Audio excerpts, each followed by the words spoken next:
what's doing? You know as much as we do. Grab a seat.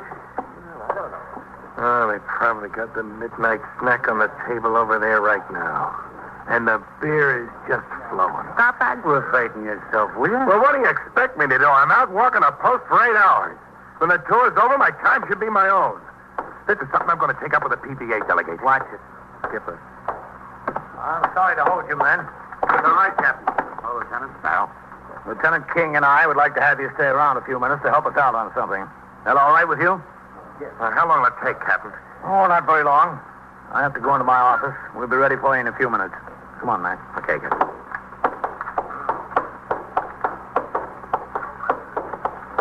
So that's Austin. Yeah. Haven't you met him before? I've seen him around, yes, sir. Oh, Sergeant. Yes, sir, Captain. You getting the other men in here? Yes, sir. The rest of them should be in right away. All right, Sergeant. When they get here, you send them into the back room. Then let me know. I'll be in my office. Yes, Sergeant, would you ring upstairs, have Novak come see me in the captain's office? Yes, sir. What kind of a record has Austin got in the department, Captain? Oh, just fair. Good educational background. 2 years in medical school. He was in the fire department first. Switched jobs. Nothing outstanding in this department. Up on charges once about 3 years ago for leaving his post without permission. Not in this precinct. Lost 5 days' pay. No trouble with him since. He isn't the best man I've got, but as far as I know, he's been doing his job. Go ahead, man. Thanks, Mr. Pico. Well, what's going to happen? Don't get in a hurry, Leroy. You've got plenty of time. I'm not getting in a hurry. I'm just getting hungry, that's all. Is there a delicatessen close? I'd like to send out for a sandwich. It was just my luck to get collared right before supper. You'll get something to eat in a little while. Well, there's no time like the present. Leroy, you told us you burglarized the flat. On your way out, a police officer collared you. That's right. That's the honest-to-goodness truth. Now, we want you to identify that police officer. Well, I told you I didn't know whether I could do that. You stood there and talked to him, didn't you? Well, for how long? It was only a couple of seconds like that, that's all. That's long enough to get a look. Well, it was in the nighttime. It was dark. Wait a minute. Let me get this straight. Where was this? Right outside the service entrance of that apartment building? Yeah, that's right. Right outside. As soon as you came out that door. Yeah. It was like he was waiting there for me when I came out the door. Listen, couldn't you send up for a sandwich for me? Soon, Leroy. I'd like a corned beef on rye with coleslaw and some pickle, also coffee. Yeah, as soon as we get through here. Yes, who is it? Novak. Come in. You want me, Lieutenant? Yeah, Novak, I want you. Yes, sir. Tell you what I want you to do. Write down that, I'm entitled to get something to eat before you ship me down to the tombs. The bill of fare down there ain't nothing to write home about, you know.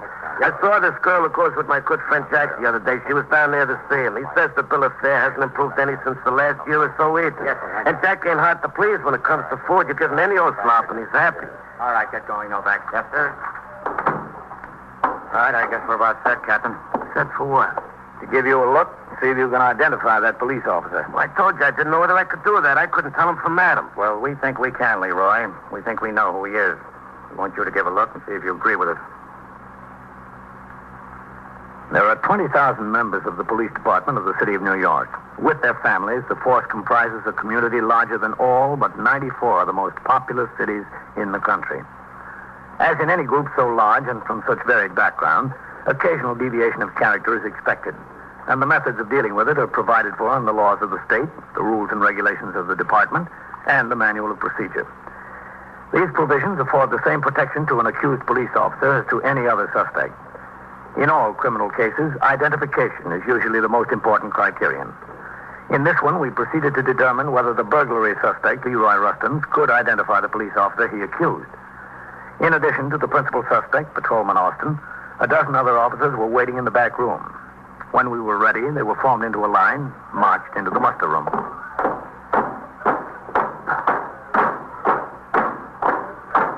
Detail, up. Left, straight. Right, good. First. Ready. Sergeant, what's this all about? I got a date. What's the story? All right, I'll tell you what the story is. We're conducting an investigation. We're holding a man who's made an accusation against a patrolman. I want to see right here and now if he can identify that patrolman. Oh, Farrell, would you go into my office and ask them to come in here? Yes, sir.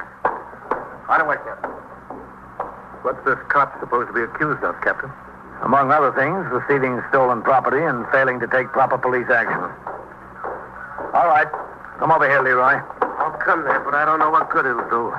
Now, there's a squad of police officers here, Leroy. Take a good look at every one of them. Yeah. Then you tell us if you see the man who took the money off you. And Leroy. Yeah? You say this police officer spoke to you. If you want to hear the voice of any one of these men, just ask him to talk. If he asks any of you to talk, state your rank, name, and shield number. Go ahead, Leroy. Take a look.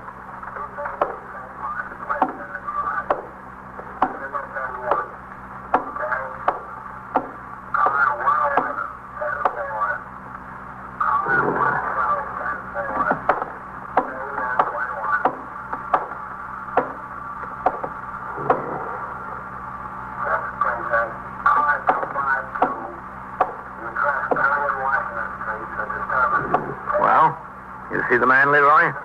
I don't know. Take another look. I'd like to hear this fella say something. Go ahead. Name, rank, and shield number. Patrolman John Farrell, 24381. No. And let this one talk. Go ahead. Patrolman Philip Austin, 31650. Would you come again? Patrolman Philip Austin, 31650. No. I can't make him. I don't see him.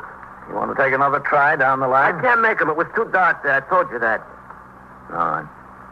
Austin, Farrell, wait in the back room for a while. Sergeant, dismiss the squad. Come on, Leroy. I'm coming. All right, let's go back in my office. I'll go any place. Captain, how long do you think we'll be? Not very long, Austin, I hope. Yes, sir. Let's go.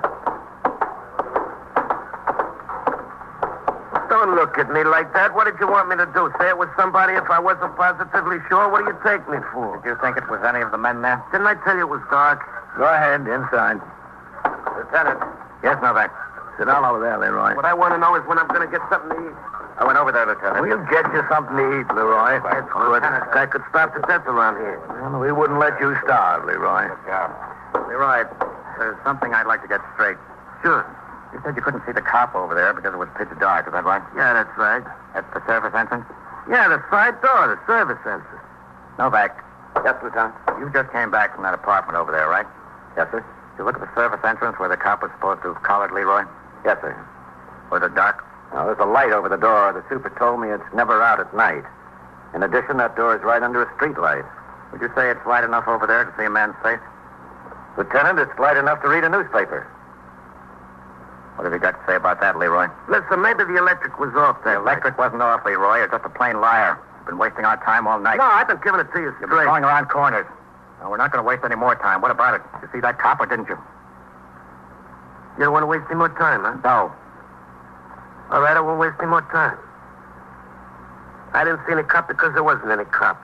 Then why the story? Well, it's very involved. No, this has been very involved all night.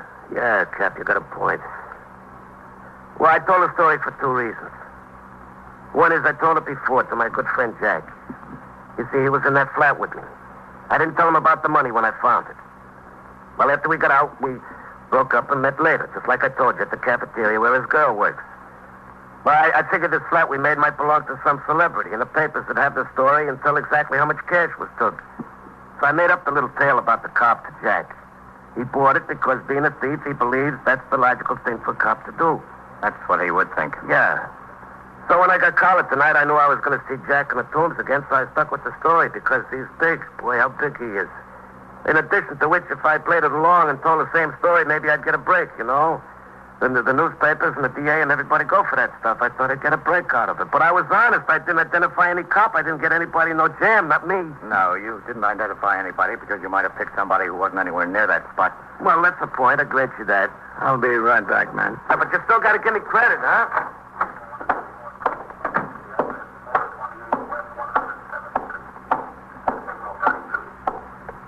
Captain, Yes, Sergeant. is everything all right? Yep. Boy was lying. He pulled the whole story out of the air. Makes me feel a little better. I feel better too, Fred. Much better. There's nothing worse than doubt. I had to know one way or the other. But he's in the clear. Definitely in the clear. Austin and them are waiting. Shall I let them go, Captain? No, I will. Thanks.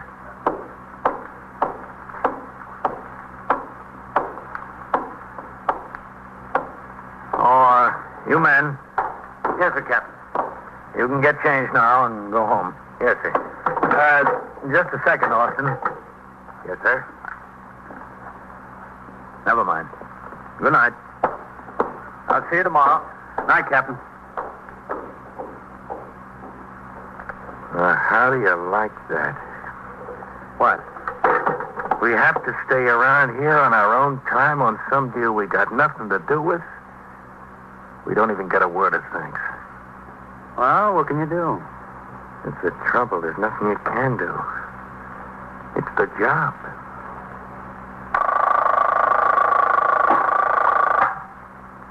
'21st Precinct, Sergeant Burns.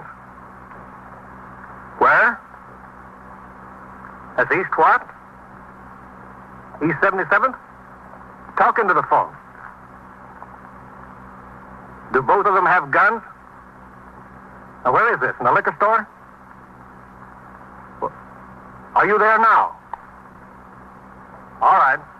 And so it goes, All right, I'll around come the to the clock, office right through the week, every day, every year. A police precinct in the city of New York is a flesh and blood merry-go-round.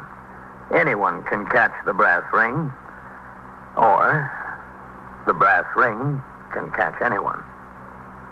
21st Precinct, a factual account of the way the police work in the world's largest city, is presented with the official cooperation of the Patrolmen's Benevolent Association, an organization of more than 20,000 members of the Police Department, City of New York. Everett Sloan in the role of Captain Kennelly, Ken Minch as Lieutenant King. Featured in tonight's cast were Larry Haines, Wendell Holmes, Chuck Webster, Frank Reddick, Bill Quinn, and Phil Sterling.